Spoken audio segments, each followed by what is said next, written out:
You know what really grinds my gears about humans? Admiral Kazet clicked his mandibles in frustration. They don't even have the decency to lose properly. Commander Vrilm's eye stalk swiveled toward his superior. Sir, with all due respect, they've lost 7 consecutive battles. Their orbital defenses are in ruins. Their military infrastructure is crippled. What more could you possibly want? The Admiral's carapace flushed a deep purple of irritation as he gestured at the holographic display showing Earth's final transmission. I want them to stop sending messages like this. The message, broadcast on all frequencies and translated into the standard galactic language, hung in the air between them. Stop attacking, or we stop pretending to be civilized. What does it even mean? Kazet chittered. Is it a threat? A joke? Some bizarre cultural reference? We've conquered 18 species across 12 star systems, and not one of them has ever responded to imminent defeat with whatever this is. Perhaps it's just desperation, Vrilm suggested. Their global communications network is still partially functional. This could be some rogue element trying to save face. Admiral Kazet flicked his antenna dismissively. Our intelligence reports indicate the message came directly from their United Earth Defense Council. This was an official, coordinated response. Should we respond to it? Vrilm asked hesitantly. Absolutely not. We continue as planned. Deploy the 9th wave to eliminate their remaining ground defenses. I want boots on the surface within 36 hours. Yes, Admiral. General Elena Blackwood surveyed the ruins of what had once been UEDC headquarters in Geneva. The Cravage bombardment had reduced most of the complex to rubble, but the emergency bunker was intact, and that was all that mattered. Status report, she barked, not looking up from the tactical display. Colonel Dmitry Volkov's voice was steady despite the circumstances. The message was successfully transmitted on all available channels, General. Our remaining quantum entanglement communicators confirm it reached at least 73% of their fleet. Good, Blackwood nodded. And the response? Nothing yet. They've continued orbital bombardment of military targets in Asia and North America. So they've chosen option B, Blackwood said with a grim smile. Excellent. Volkov shifted uncomfortably. With respect, General, I still think we should have tried a more conventional approach. A peace offering, or... We tried peace offerings 3 weeks ago. Blackwood interrupted. We tried surrender terms 2 weeks ago. We tried targeted counterattacks last week. None of it worked. These bugs don't understand how we think, and frankly, we've been playing by their rulebook too long. But Protocol Omega, it's our last resort, yes. But in case you haven't noticed, Colonel, she gestured to the devastation visible on the security feeds. We've reached last resort territory. The civilian casualties will be... There won't be any civilians left if we don't act, Blackwood said sharply. The Cravage don't distinguish between military and civilian targets once they establish ground control. We've seen the footage from their previous conquests. But using Project Lazarus, it goes against everything we've been pretending to be, Blackwood corrected. Humanity has been playing nice for centuries, Colonel. We've been good little galactic citizens. We've followed the rules of war. And where has it gotten us? On the brink of extinction.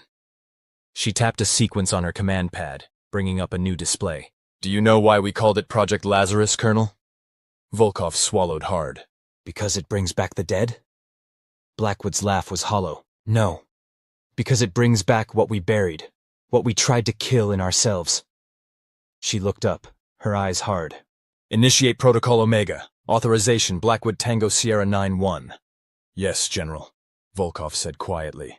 He moved to the central console and began the activation sequence. Blackwood turned back to the tactical display, watching as new data began to flow in. Time to remind the galaxy who we really are. Fleet Commander Dizarok was reviewing the latest bombardment reports when the alert came through. Commander! His sensor officer called, voice pitched high with alarm. We're detecting unusual energy signatures from the planet's surface. What kind of signatures? Dizarok demanded, moving to the sensor station. Unknown, sir. They don't match any weapons profiles in our database. They're emanating from... everywhere. Everywhere? That's impossible. No, sir. I mean literally everywhere. We're detecting these energy spikes from every continent, every ocean, even the polar regions. Dizarok's mandibles clicked nervously. Put it on the main display. The holographic projection of Earth appeared, then began to light up with thousands, no millions, of tiny points of light. They pulsed in unison, creating a web-like pattern that encompassed the entire planet. What in the 7 moons? Dizarok muttered. His communications officer interrupted. Sir, we're receiving a transmission from the surface. On screen. The image shifted to show a human female in what appeared to be a military uniform, though it was different from the United Earth defense standards they'd observed before. This uniform was black, unmarked except for a single insignia, a stylized phoenix rising from flames. This is General Elena Blackwood of Earth's Lazarus Protocol, the human said, her voice unnervingly calm. We warned you. Warned us? Dizrock couldn't help responding. Your message was cryptic nonsense. The human's lips curled upward in what their intelligence briefings had identified as a smile, though this version contained none of the warmth the expression supposedly conveyed. Then allow me to clarify, she said. For the past 3 centuries, humanity has been restraining itself, playing by galactic rules, acting civilized. That ends today. Your threats are meaningless, Dizrock said. Your military capabilities are crippled. Your orbital defenses are destroyed. Your defeat is inevitable. You're absolutely right about one thing, Blackwood replied. Our military is crippled, if you're talking about the military we've been showing you. A new data feed appeared beside her image, technical specifications and deployment statistics that made no sense to Dizrock. You see, Commander, humanity's history is complicated. We spent millennia trying to kill each other before we finally united. When we did, we made a decision to bury our most dangerous technologies and approaches to warfare, to become civilized by galactic standards. We created the United Earth Defense Council to oversee our military development along acceptable, ethical lines. And? Dizrock clicked impatiently. And we created Protocol Omega as insurance, a distributed, hidden network of weapons platforms, research facilities, and personnel dedicated to maintaining and advancing the technologies we officially abandoned. Technologies that even our own citizens don't know exist. As if on cue, the sensor officer called out again. Sir, the energy readings are intensifying. They're interfacing with our system somehow. That's impossible, Dizrock snapped. Our security protocols are based on technology we shared with the galactic community, Blackwood interrupted. Technology we deliberately held back from upgrading because we knew this day might come. Across the command deck, consoles began to flicker and fail. The ship's lights dimmed, then stabilized at half power. What have you done? Dizrock demanded, genuine fear creeping into his voice for the first time. We've activated a subspace resonance field that selectively targets your neural networks, both biological and synthetic, Blackwood explained, as if discussing the weather. Right now it's just disrupting your ship's systems, but with a slight adjustment, it could target your central nervous systems instead. That's barbaric. No, Blackwood corrected. It's pragmatic. You left us no choice. Before Dizrock could respond, his tactical officer called out in panic. Sir, we're detecting mass teleportation signatures throughout the fleet. Something is boarding our vessels. Lieutenant Marcus Davies materialized in the corridor of a Cravage destroyer, his Lazarus Protocol combat armor whirring softly as its systems synchronized with the neural interface in his brain. The suit was a technological marvel that would have been deemed too aggressive by galactic community standards. A blend of advanced exoskeleton, neural enhancement, and integrated weapon systems that effectively turned its wearer into a walking tank. But the real violation of galactic conventions was the teleportation system itself. Most spacefaring civilizations had abandoned the technology centuries ago after the Telosian incident, where a teleportation accident had wiped out an entire species. Humanity had officially done the same, while secretly perfecting it under Protocol Omega. Lazarus Team Alpha in position, Davies subvocalized, the neural link transmitting his words directly to the command network. No contact yet. Copy, Alpha, came the response in his mind. Beta through Echo teams report successful insertion. Primary objectives: secure engine rooms, command bridges, and weapons control. Secondary objective: gather intel. Lethal force authorized, but prisoners are preferred when practical. Understood. Alpha moving out.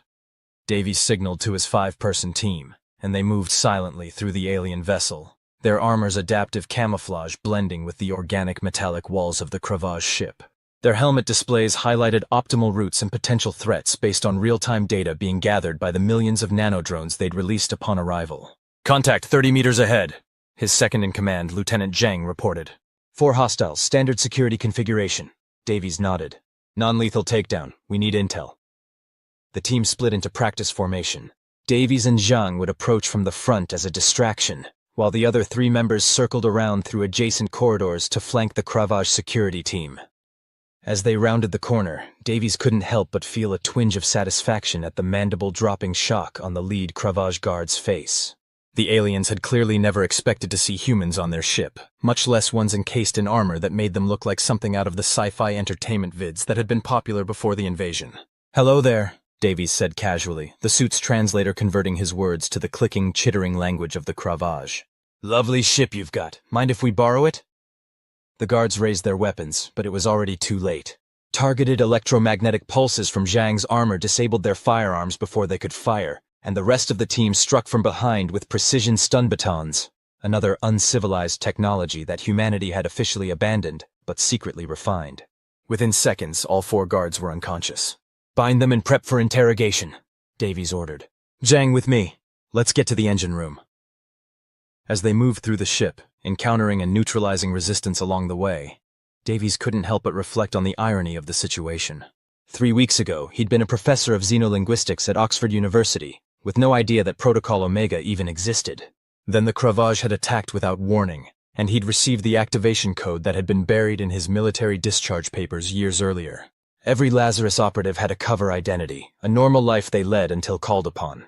Some were teachers, others engineers, doctors, or artists. All had military backgrounds, carefully selected psychological profiles, and specialized training they received during sabbaticals or extended vacations.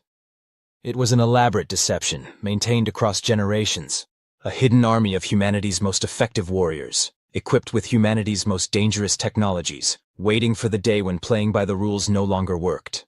That day had come. Admiral Kezet stared at the reports flooding in with mounting horror. Nearly 40% of the invasion fleet had gone silent in the past hour. The ships that were still responding reported being boarded by humans using impossible technology, teleportation, adaptive armor, weapons that seemed to target Cravage physiology with terrifying precision. "How?" he demanded of no one in particular. "How could they have hidden this capability?" Commander Vrilum, who had been coordinating what passed for a defense against this unexpected assault, turned all 4 eye stalks toward the Admiral. "Sir, I've been analyzing the data. It appears the humans have been deceiving us, deceiving everyone." "Explain," Kezet ordered. "When humanity joined the galactic community, they presented themselves as a young, technologically developing species. They accepted our guidance, integrated our standardized technologies, and followed community protocols. But according to what we're seeing now, they were lying through their teeth," Kezet finished. "They were far more advanced than they let on." "Yes, sir, and not just technologically advanced. Tactically sophisticated as well. The boarding parties are operating with incredible efficiency, using strategies we've never encountered before." "But why? Why the deception?" Before Virilm could answer, the command deck's doors hissed open. Both Cravage officers turned, expecting to see security personnel. Instead, 5 humans in black armor entered, weapons trained on them. "Hello, Admiral," said the lead human, his helmet retracting to reveal a face with dark skin and a close-cropped beard. "I'm Lieutenant Marcus Davies. I'll be handling your surrender today." "Surrender?" Kezet clicked his mandibles in what passed for laughter among his kind. "You may have surprised us, human, but this fleet still has enough firepower to reduce your planet to ash." "Had," Davies corrected. "Past tense. We've taken control of your weapons systems across the fleet. And just to be clear, we didn't come here to negotiate." With a gesture, Davies activated the holographic display in the center of the command deck. It showed hundreds of Cravage ships, color-coded by status. Over half were now highlighted in human control blue. "But how?" Kezet demanded. "That's a fascinating question," Davies replied, perching casually on the edge of the command console. "One I'll be happy to answer, since you're going to be our guests for the foreseeable future." Back in the bunker beneath Geneva, General Blackwood watched the holographic display with grim satisfaction. Protocol Omega was exceeding even her expectations. Within 3 hours, they had secured control of 82% of the Cravage fleet. The remaining vessels were either disabled or attempting to retreat. "Message from Lieutenant Davies, General," Colonel Volkov reported. "Admiral Kezet has been secured. They're transferring him to the containment facility in Antarctica now." "Excellent," Blackwood nodded. "And the data retrieval?" "Complete. We've downloaded their entire command network. Our AI systems are analyzing it now, but preliminary findings suggest the Cravage were operating under orders from the Galactic Security Council." Blackwood's expression hardened. "So our suspicions were correct. This wasn't a rogue action. It was sanctioned." "It appears so. According to the data, we were classified as a potential destabilizing influence after their deep space monitoring detected some of our Lazarus Protocol test sites. They saw a fraction of our capabilities and decided to eliminate us before we could reveal ourselves fully. Blackwood said thoughtfully. Not entirely irrational from their perspective. Misguided, but not irrational. What now, General? Volkov asked. We've repelled the invasion, but the rest of the galactic community will respond when they learn what happened. Oh, they'll respond all right, Blackwood smiled. But not in the way you might think. Lieutenant Davies? The holographic display shifted to show Davies, now on the bridge of what appeared to be the Cravage flagship. Ready on your command, General, he reported. Initiate Phase 2, Blackwood ordered. Let's send our message to the entire galactic community. In the Grand Chamber of the Galactic Security Council on Centauri Prime, representatives from the 23 most powerful species in the known universe were engaged in heated debate about the ongoing Cravage operation against Earth. The humans must be completely subdued, insisted Delegate Hezrel of the Futurian Conclave. Our deep space monitoring detected quantum signatures consistent with prohibited technologies. If they master those sciences, they could pose an existential threat. I still say this action was premature, countered Delegate Oloro of the Tantaran Republic. We had no direct evidence of hostile intent. The Cravage campaign was authorized based on theoretical projections and historical analysis of human behavior pre-unification. The projections were clear, Hezrel chittered. Left unchecked, humans would develop into a destabilizing force within 50 standard years. Their psychological profiles indicate a propensity for...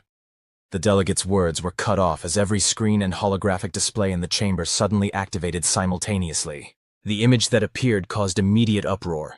A human female in an unfamiliar black uniform, seated in what appeared to be a command center. Greetings, esteemed delegates of the Galactic Security Council, the human said. I am General Elena Blackwood of Earth. I apologize for interrupting your session, but I believe you've been discussing us, so it seemed only fair that we join the conversation. How is this possible? Hezrel demanded. This chamber is protected by the most advanced security systems in the galaxy.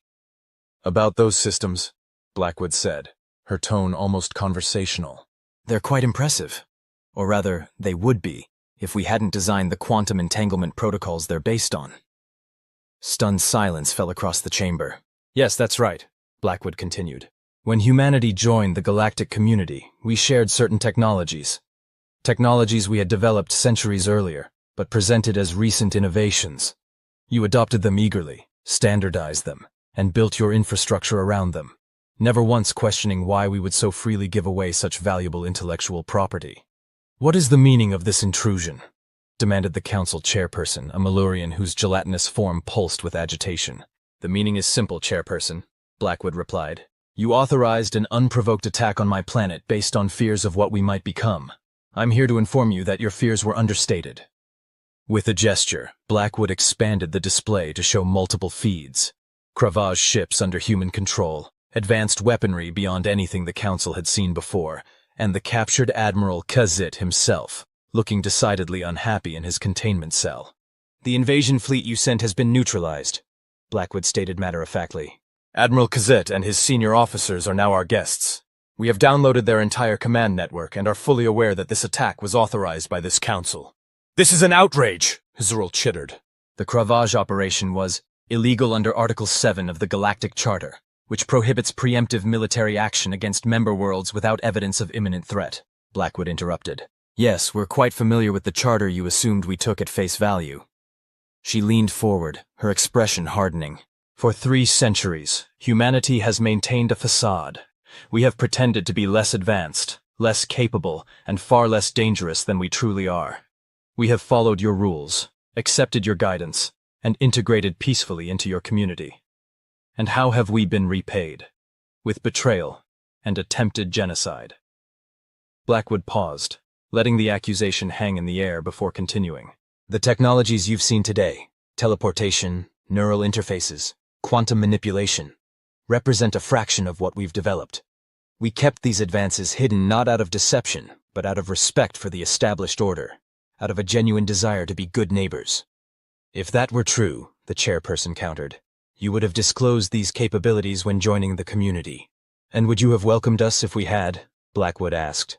Or would you have deemed us too dangerous to exist? Your actions against us now suggest the latter. She gestured again, and the display shifted to show Earth from orbit, the planet now surrounded by a shimmering energy field that hadn't been there before. This protective barrier is now in place around our system. It selectively permits or denies entry based on parameters we control.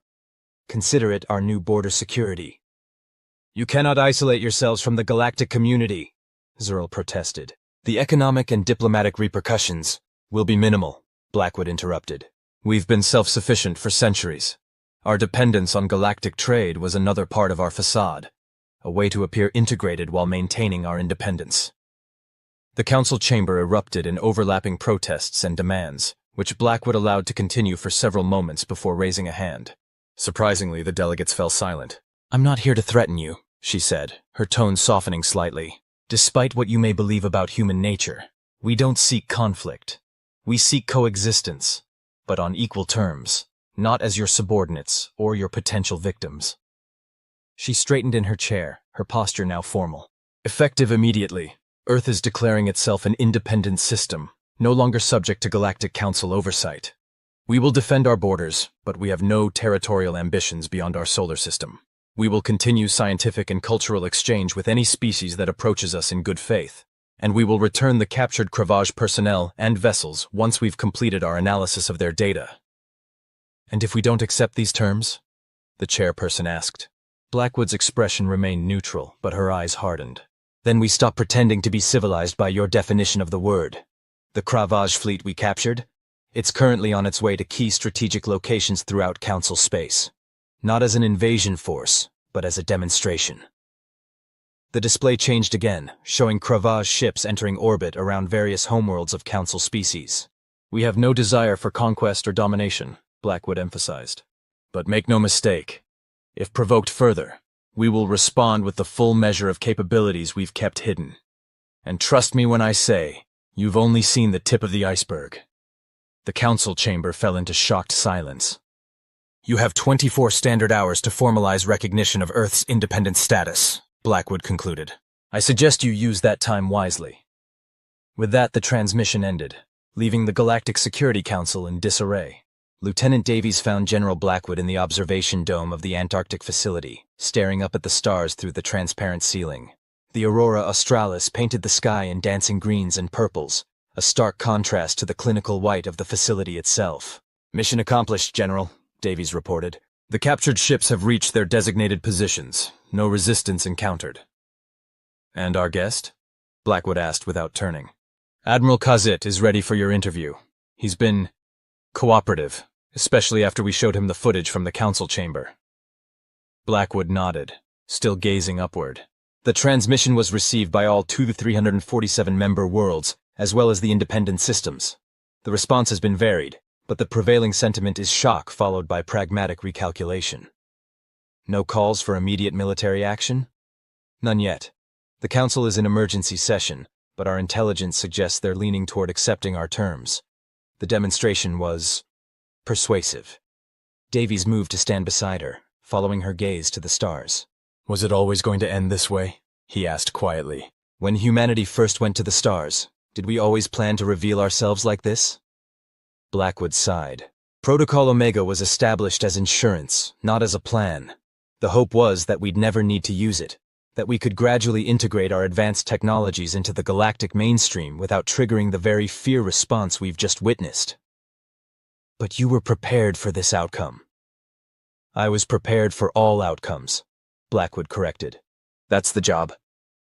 She turned to face him for the first time, and Davies was struck by the weariness in her eyes, a stark contrast to the confident, almost intimidating figure she presented to the council.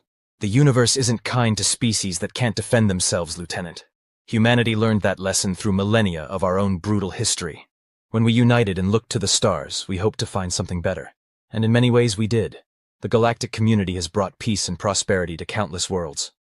But underneath that veneer of civilization, the same old fears and power dynamics persist. The strong still dictate terms to the weak. The established still resist the emerging. We just happen to be on the other side of the equation this time. Davies nodded thoughtfully. And now? Now we negotiate from a position of strength rather than perceived weakness. We establish new diplomatic relations.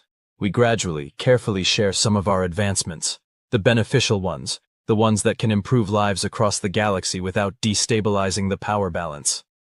And Protocol Omega?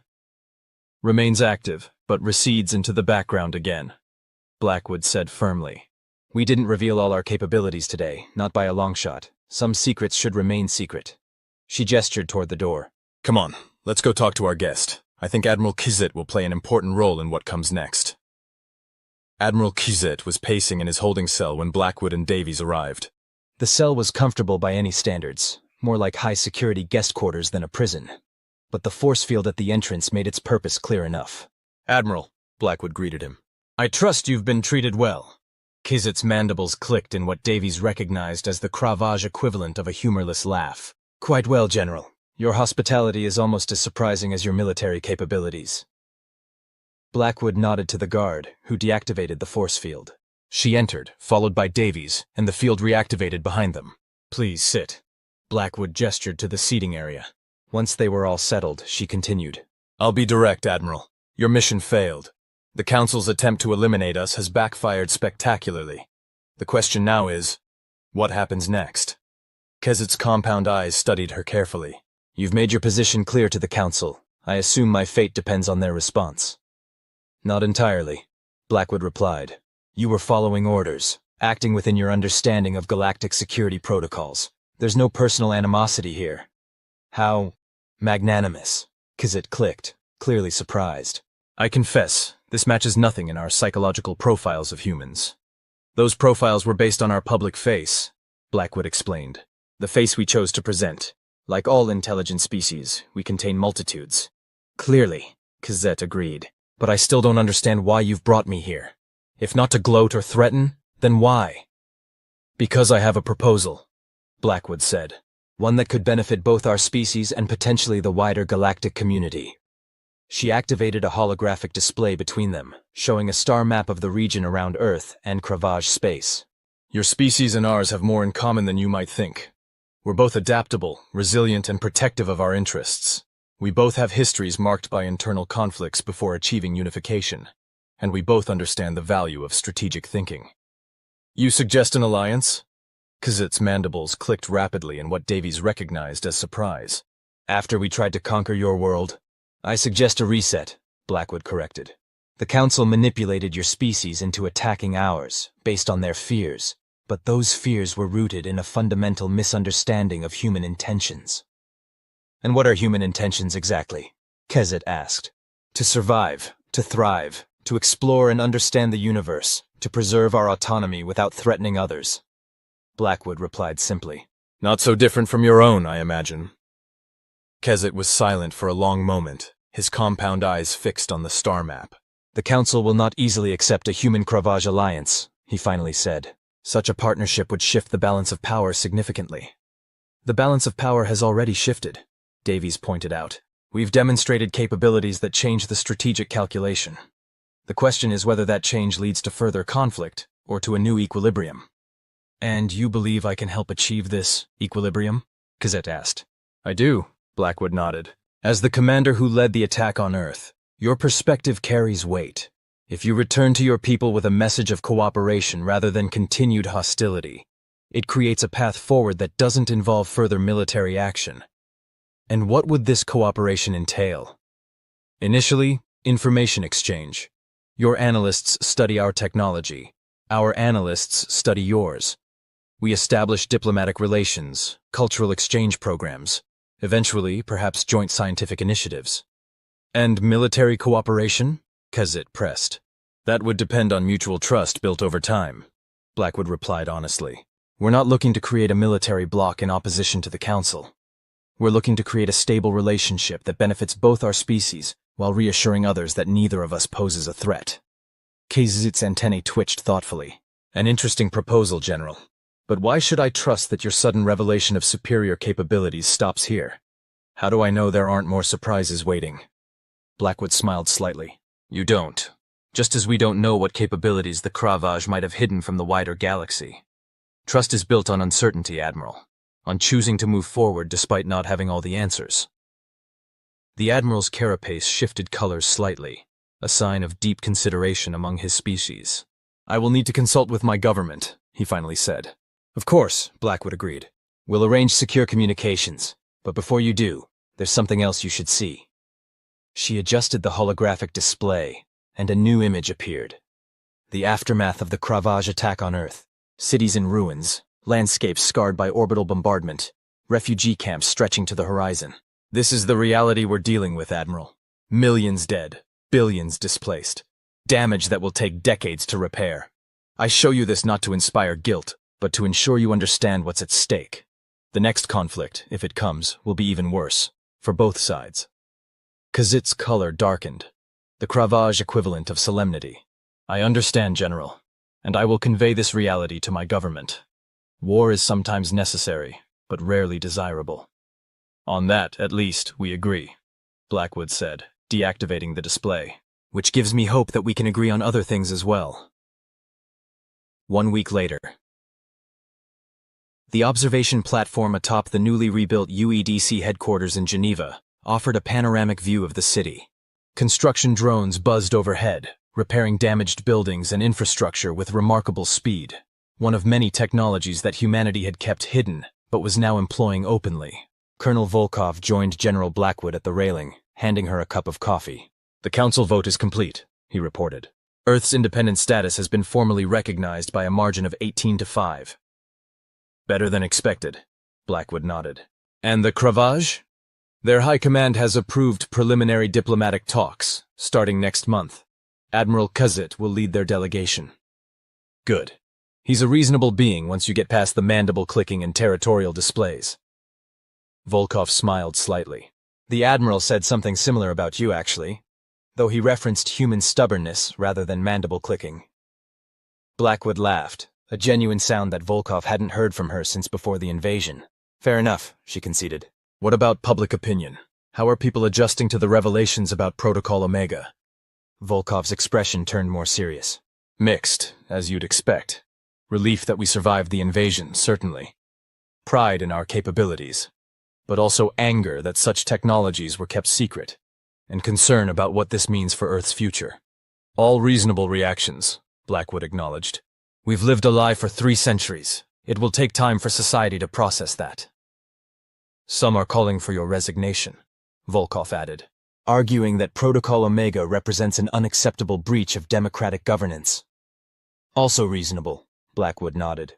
"And once the immediate crisis is fully resolved, I'll likely step down. A military director is appropriate during conflict, but peace requires civilian leadership." Below them, the city was coming back to life.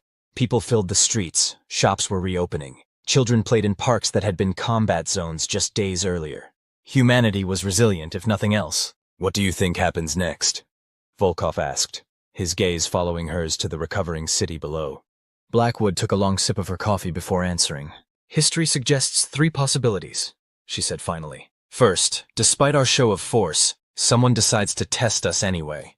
The galactic community fractures, alliances form, and we end up in exactly the kind of large-scale conflict we hope to avoid." "That seems counterproductive after what they've seen," Volkov noted. "Fear makes species do counterproductive things," Blackwood shrugged. "I've allocated resources to maintain our defensive posture for precisely this reason." "The second possibility? The galaxy adapts. Earth becomes a respected but slightly feared independent power. Trade resumes on more equitable terms. Cultural exchange deepens. Scientific collaboration advances, with us gradually introducing some of our technologies to improve quality of life across species. Not utopia, but peaceful coexistence." "And the third?" Blackwood's expression turned contemplative. "The most interesting one. Our revelation forces a fundamental reconsideration of how the galactic community functions. If we've been hiding our capabilities, how many other species have done the same? The current power structure is built on incomplete information and mutual deception. That's not sustainable." "You think other species will reveal hidden technologies?" "Some will. Others will develop new ones, now that they've seen it's possible to advance beyond community standards. The equilibrium has been disrupted. Change is inevitable." Volkov frowned. "That sounds dangerously destabilizing." "Change always is. Blackwood agreed. But it's also necessary. The system that led to an unprovoked attack on Earth was fundamentally flawed. Perhaps what comes next will be better. Their conversation was interrupted by a soft chime. Volkov checked his comm device. Lieutenant Davies has arrived with the Cravage diplomatic advance team, he reported. They're waiting in the conference room. Blackwood nodded, finishing her coffee.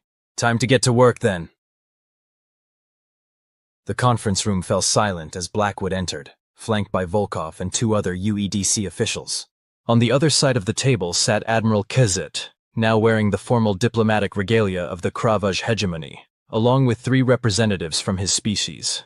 Admiral, Blackwood greeted, inclining her head slightly.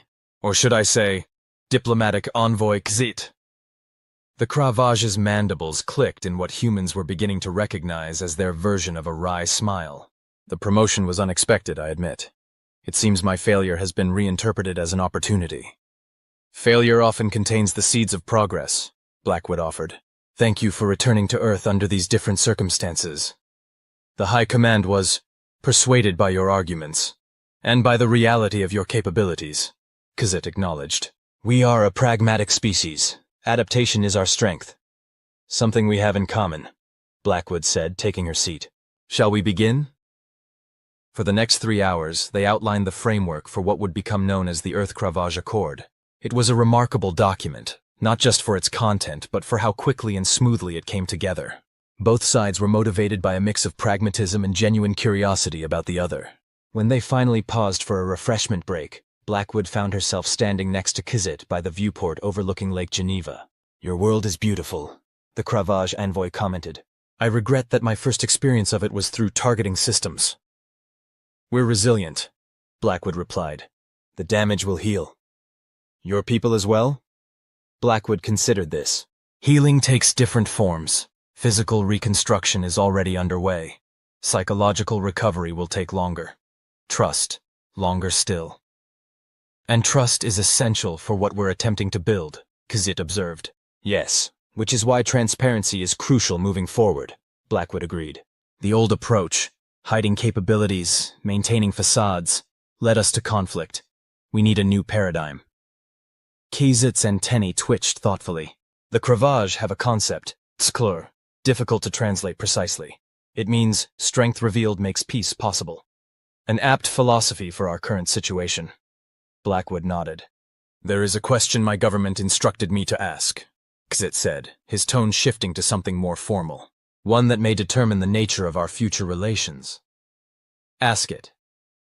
Project Lazarus, Protocol Omega, these were defensive measures activated in response to our attack.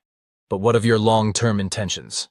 With capabilities such as yours, expansion would be tempting. Blackwood turned to face the Cravage envoy directly, recognizing the crucial moment for what it was. Humanity spent millennia expanding across our own world, often at the expense of other humans and countless species. We nearly destroyed ourselves in the process.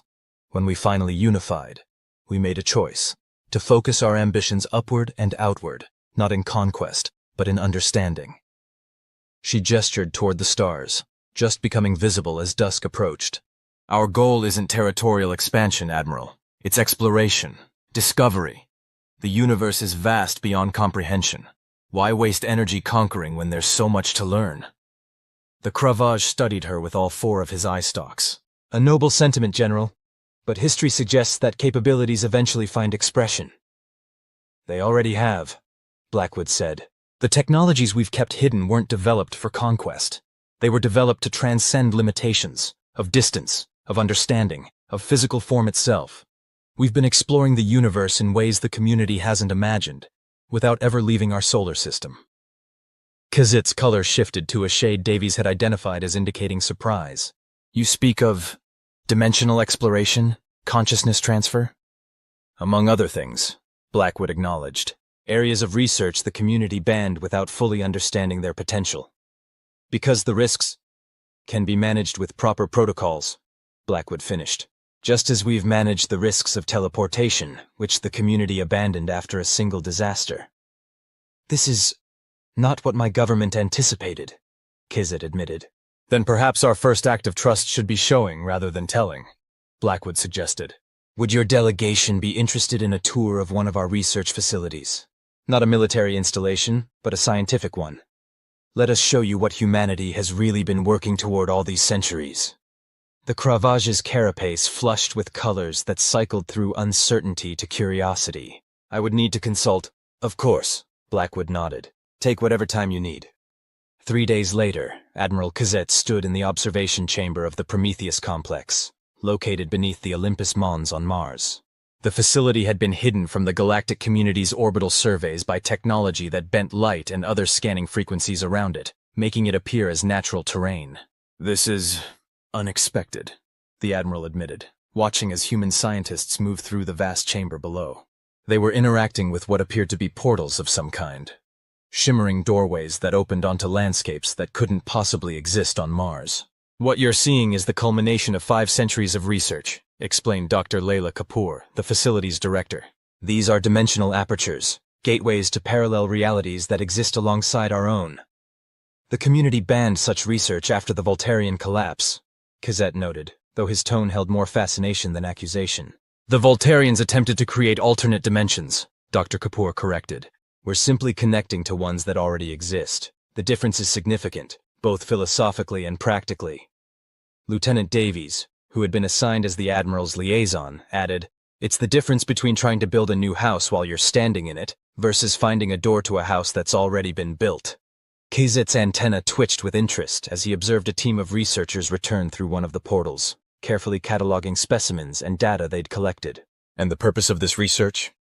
"Knowledge," Dr. Kapoor said simply. "Understanding the fundamental nature of reality. Discovering principles that could revolutionize everything from energy production to medicine." "But not weapons?" Cazette pressed. Dr. Kapoor's expression grew serious. "Admiral, if we wanted weapons, we've had access to forces that could tear planets apart for over 2 centuries. We haven't used them because our goal isn't destruction or domination." She gestured to the chamber below. "This facility represents humanity's true ambition, to push beyond conventional limitations, to understand the universe in all its complexity. The military technologies you encountered during your invasion were developed as protection for this work, not as ends in themselves." "And yet you kept all of this hidden," Cazette observed. "Because the community wasn't ready," Davies replied. "Your reaction to just the hint of our capabilities proved that." Dr. Kapoor nodded. "But now that circumstances have forced our hand, we have a choice. Retreat into isolation and secrecy, or attempt something bolder, sharing our discoveries with species who are willing to approach them with open minds." "Starting with the Cravage?" Cazette clicked, his compound eyes fixed on the portals below. "Why not?" Blackwood said, entering the observation chamber. "Your species values adaptation and pragmatism. You understand survival imperatives, and you've just had a first-hand lesson in the dangers of following community dogma without question. A diplomatic way of saying we attacked you based on flawed intelligence and outdated prejudices," Cazette noted dryly. "Precisely," Blackwood smiled, "which makes you ideal partners for what comes next." "And what does come next, General?" Cazette asked, turning all 4 eye stalks toward her.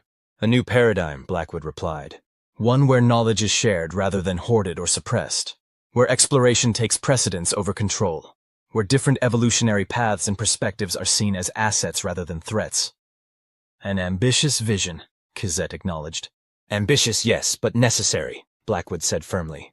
"The current system nearly led to our destruction, and would have eventually led to conflicts with other species as they developed beyond community constraints, as they inevitably will." She moved to stand beside the Admiral, both of them now looking out over the research chamber. "We have an opportunity here, Admiral. Not just to prevent further conflict between our species, but to chart a new course for interspecies relations throughout the galaxy." Cazette was silent for a long moment, his color shifting through various hues as he processed what he'd seen and heard. "My government will want assurances," he finally said. "Protocols, oversight mechanisms." "Of course," Blackwood nodded. "We're not suggesting blind trust. We're suggesting a collaborative framework that respects both our interests." "And if the community objects," Cazette asked, "they will see any independent alliance as a threat to their authority." Blackwood's expression hardened slightly. "Then they will need to reconsider what that authority is based on. Fear and suppression are poor foundations for lasting stability." 6 months later, Galactic Security Council Headquarters Centauri Prime. The emergency session of the Galactic Security Council had been in progress for nearly 14 standard hours, with no sign of resolution. The chamber, usually a model of orderly discourse, had devolved into factions barely maintaining diplomatic protocols. The Earth Cravage Scientific Cooperative represents a direct challenge to Council authority, insisted Delegate Huzrel, whose once dominant Futurian conclave had lost significant influence since the Earth incident. Their open research protocols undermine the very safety measures that have preserved galactic peace for millennia. And yet, countered the Tantaran representative, 7 member species have already applied to join the cooperative. Are we to sanction them all? Expel 1/3 of our membership? If necessary, yes, Zurl chittered. The humans have corrupted the Cravage with promises of forbidden knowledge. Now they seek to corrupt others. The danger cannot be overstated. The Malurian chairperson's gelatinous form pulsed with the equivalent of a weary sigh. Perhaps we should hear directly from the subjects of our debate before making further judgments. At the chairperson's signal, the chamber's central platform activated, revealing holographic projections of General Blackwood and diplomatic envoy Kizet. General Envoy, the chairperson acknowledged. The council has been discussing your initiative with some concern. So we've heard, Blackwood replied calmly, though discussing seems a generous term for what appears to be happening in your chamber. You stand accused of undermining council authority and violating fundamental safety protocols, the chairperson continued, ignoring the jab. How do you respond? Kizit spoke first, his mandibles clicking deliberately. With respect, chairperson, the cooperative violates no provision of the Galactic Charter. We have established independent research agreements, as is our right as sovereign entities. The Council has no authority to prohibit such agreements. The research itself violates community standards, Hezerl interjected. Community standards are guidelines, not laws, Blackwood pointed out, and they're guidelines established without full understanding of the technologies they restrict. We're offering a chance to revisit those standards based on new data and careful protocols. Data that your species deliberately concealed, Hezerl accused. Yes, Blackwood acknowledged frankly. We concealed our capabilities because we understood how the community would react, exactly as you're reacting now, with fear rather than curiosity, with suppression rather than engagement. The chairperson's form rippled with irritation. This debate is unproductive. The council must decide whether the cooperative can be permitted to continue its work, or whether sanctions are required. Before you vote, Blackwood said, her tone shifting to something more formal, I should inform you that representatives from 14 species, 7 current council members, and 7 independent systems are currently touring the Prometheus complex on Mars. What they're seeing there will likely influence their positions, regardless of what this chamber decides today. The announcement sent shockwaves through the council. The chairperson's form pulsed rapidly, the Malurian equivalent of alarm. You invited council members to your research facility without authorization? They requested the opportunity, and we granted it, Kizet corrected. As is their sovereign right. The cooperative operates on principles of transparency and informed consent, concepts this council might benefit from adopting. Before the chairperson could respond, alerts began sounding throughout the chamber. Council members' communication devices activated simultaneously, displaying messages from their respective governments. What is happening? The chairperson demanded. It appears, Blackwood said calmly, that the tour has concluded, and your representatives are sharing their observations. Over the next several minutes, the council chamber descended into barely controlled chaos. Species that had been staunchly opposed to the cooperative were now receiving instructions from their governments to moderate their positions. Others were being recalled entirely, to be replaced by representatives more aligned with the new political reality. This is manipulation, Hezerl accused, even as his own communication device chimed with messages from the Futurian conclave. This is adaptation, Kizet corrected. Something every successful species must master eventually. The chairperson, sensing the dramatic shift in the political landscape, made a pragmatic decision. This session is adjourned for 24 standard hours, they announced. We will reconvene after consulting with our respective governments. As the projections of Blackwood and Kizet faded, the chairperson remained in the now emptying chamber, their gelatinous form undulating with what might have been concern, or perhaps, just maybe, a hint of curiosity. 1 year later, Earth, Geneva UEDC headquarters. The observation platform that had once hosted a somber conversation between Blackwood and Volkov was now transformed into a reception area. Representatives from 28 species mingled under the evening sky, Earth's full moon casting a silver glow over the proceedings. Davies, now promoted to captain, found Blackwood at the railing, momentarily apart from the festivities. "Quite a turnout," he commented, joining her. "The Xylosians just arrived. That makes 4 former council leadership species now officially part of the cooperative." "And the Futurians?" Blackwood asked. "Still holding out officially, but they've sent 3 observer delegations in the past month. It's only a matter of time." Blackwood nodded, her gaze moving across the gathering. Humans and aliens conversed in small groups, their translators occasionally glitching over specialized technical terminology that hadn't existed in the shared lexicon until recently. "Did you ever think we'd get here?" Davies asked. "When you activated Protocol Omega, did you imagine this outcome?" "Not precisely," Blackwood admitted. "The survival scenario was most probable. The isolation scenario was prepared for. This," she gestured to the diverse gathering, "this was the aspirational case."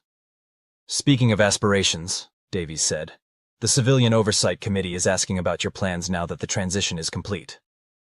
Blackwood smiled slightly. "They want to know if I'm finally stepping down?" "The term they used was transitioning to an advisory role," Davies corrected diplomatically.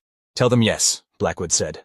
"It's time. The crisis phase is over. The cooperative has its own momentum now, and frankly, I'm tired of being the face of humanity's great deception." "Not deception," came a familiar chittering voice. "Strategic revelation." They turned to find Admiral, now High Envoy, Kazet approaching, his carapace adorned with the formal colors of both the Kravaj hegemony and the cooperative. "A diplomatic distinction," Blackwood smiled. "But I appreciate the sentiment." "The Malurian chairperson has just arrived," Kizet informed them. "Their first official visit to Earth, a significant gesture.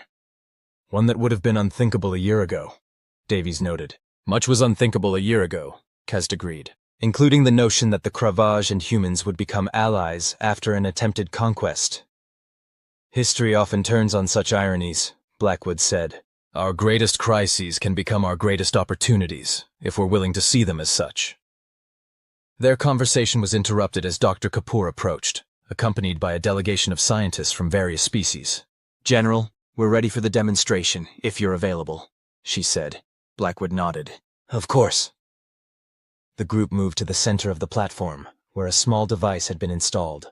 Dr. Kapoor activated it, and a miniature dimensional aperture appeared, similar to those in the Prometheus complex, but on a much smaller scale. "This is the first portable aperture generator," Dr. Kapoor explained to the assembled dignitaries who had gathered around. "The culmination of collaborative research between 7 cooperative species. It represents not just technological advancement, but a new approach to discovery itself." As the scientists began a detailed technical explanation, Blackwood found herself standing between Davies and Kazet, slightly removed from the center of attention. "You know what really grinds my gears about humans?" Kazet clicked quietly, echoing his words from that fateful day aboard his flagship. Blackwood raised an eyebrow. "What's that?" "They don't even have the decency to be predictable," the Kravaj said, his mandibles moving in what humans now recognized as their version of a smile. "Just when you think you understand them, they surprise you again." "That's not just humans," Davies pointed out. "That's intelligent life in general, always adapting, always evolving." "Perhaps," Kazet acknowledged, "but humans seem particularly adept at it." "We've had practice," Blackwood said, her gaze moving from the demonstration to the stars above. "Lots and lots of practice." As the evening progressed, the gathering gradually moved indoors.